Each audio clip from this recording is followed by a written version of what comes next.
Okay, so a few minutes later, I came up with this, which is no big deal, but it's one of those things that's very boring to watch people sculpt. I'd rather see hints, and I think students would rather see hints. Alright, so I sculpted this out just a little bit and saved it out, and I want to get to the idea of putting eyes in the character. That's always a big question. How do you do that? And it's very easy with the Squircle method. So take one of your heads that you develop and go get it. Open it up and do a tool save as something on your desktop. And then preferences, initialize ZBrush and hit yes. Now in order for this to work, the Squircle has to be launched first. So you go to macro, go to Squircle, and then go over to your tool palette and switch to a Z-sphere. Okay. Load tool, head 4. Okay, now I did that because you have to have, if you didn't, it would complain about something. So go to subtool and append your cube, Squircle. All right, now what happens here is I used to use move and I used to use scale and I used to rotate because these are just cameras. But now, how do I move, scale, and rotate an object? Well, let's go over to the new tool that I'm going to show you, scale. And you can see this line appear. This is the transpose line. What I can do with it is go into my side view and I'm going to turn mirroring off. Activate symmetry off. Click and drag. And you can see this line appear. And it's off center, right? Because it draws from point to point and there's not enough points on this thing.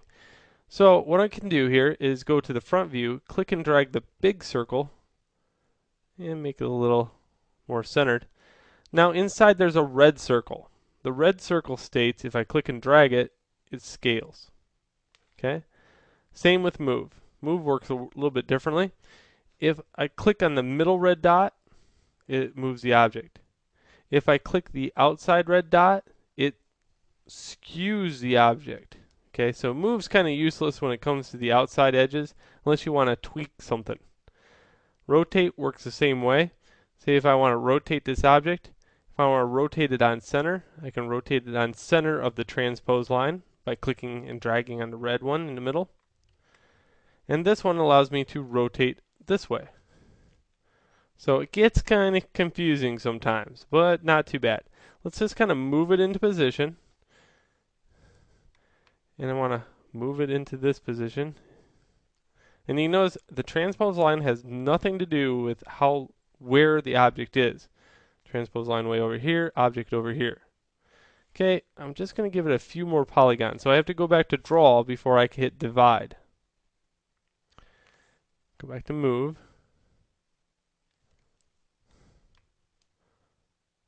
Kind of move that into position. Divide it one more time. Maybe scale it up a little bit. Now the scale, I'm going to have to reposition this a little bit. There we go. And move close enough. Okay, so now what I want to do is make another eye on the other side. So what I can do is clone this eye, append it, okay, go into the new eye, delete lower. You must do this first. Because after you delete lower, you can go into the deformation palette and now hit mirror in X.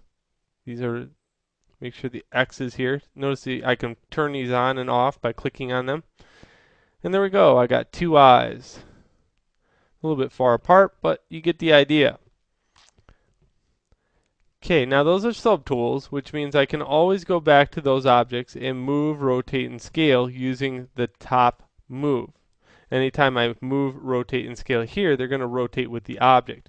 But anytime I go up here and say move, okay, it'll move it out of position. And if I hit undo on a move, it will screw it all up. Trust me. So, see what it does? It kind of does a weird flippy normal thing. I have no idea why it does this. So once you get it in position, I would kind of leave it alone, do a few things, and then go back to it. Don't immediately hit undo or it'll do this. Can you repair it? Well, sort of. I can always go into display properties and flip it carefully. What I would highly suggest you do is save it as something before you flip it, because flipping crashes ZBrush half the time. So flip, there we go. It works now. Okay, now I can go back to the move tool and move it into position. Will I ever get it in perfect position? No, I will not. It is much better to go back and delete said object, clone the original object, append the object,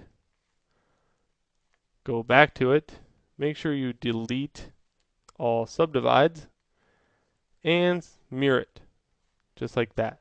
So, your mission is to take one of your heads and put a set of eyes inside the character, and I'll show you a little bit more about subtools in object meshes in the next lesson.